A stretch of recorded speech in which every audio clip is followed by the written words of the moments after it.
freaked out for a second and as many minutes, then jumped back into my car and drove off. I kept asking her, "Are you okay? Who's chasing you?"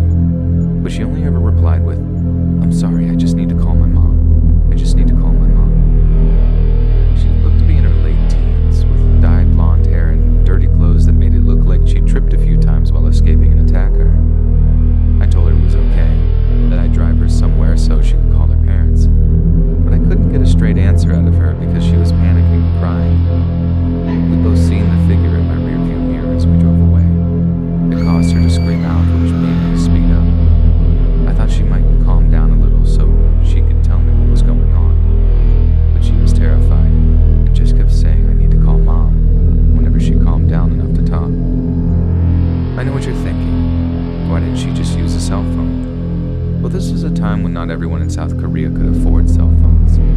They were in the market, sure, but to buy even a terrible one would require at least middle-class salary, so I had to wait until I saw a 24-hour gas station to find anywhere the girl could use the phone.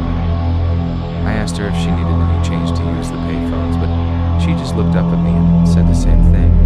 I just need to call Mom. I think that's when I realized that something wasn't right. It was literally the only thing she said to me for the entire ride, and when we stopped, she just got out and ran into the grocery store. It was very evident that she was terrified of whoever had been following her, and it was also evident that they were too scared to talk about it, so, trying to be a good citizen, I called the police and told them everything. I kept the car running and kept watching the girl as she used the payphone. The police dispatcher told me it would be around 10 minutes before the police arrived, and I was worried she'd freak out if she found out I'd called them. So, that was what was occupying my mind as I watched the girl put the phone down before she appeared to start walking back towards my car. Suddenly, she stopped, and she turned back towards the gas station as if she'd heard something around the corner of it, which was completely dark and not covered by any lights. I watched as she walked closer and closer towards it, almost like someone was calling her name into the darkness. Then, out of nowhere, I saw a man leap out of the darkness, grab her, and drag her back into it. I immediately put my foot down, zooming around to where she'd been grabbed so I can illuminate the darkness with my headlights. It was a matter of seconds, and I thought I'd see some predator trying to drag her behind a dumpster or something, but there was no one there. No one there at all.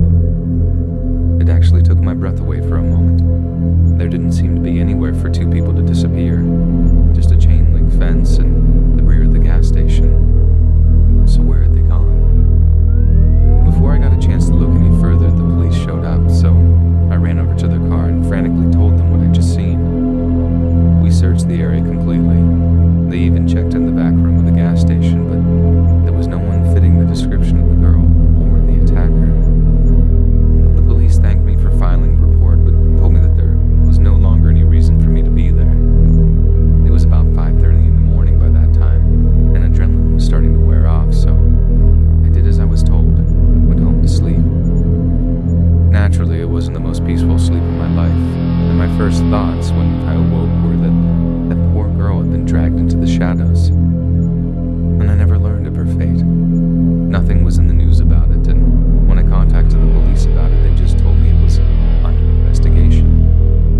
But the thing that I find really scary about the whole thing is how there was a man chasing her when she got into my car on the highway, and we must have driven it at least 5 or 6 miles away from the scene. It couldn't have been the same guy who grabbed her, and there's no way of anyone knowing where we were headed. So how was someone able to find her at the gas station? Was it something to do with the phone call she made? I have so many unanswered questions about this event in my life, and sometimes I feel like it haunts me.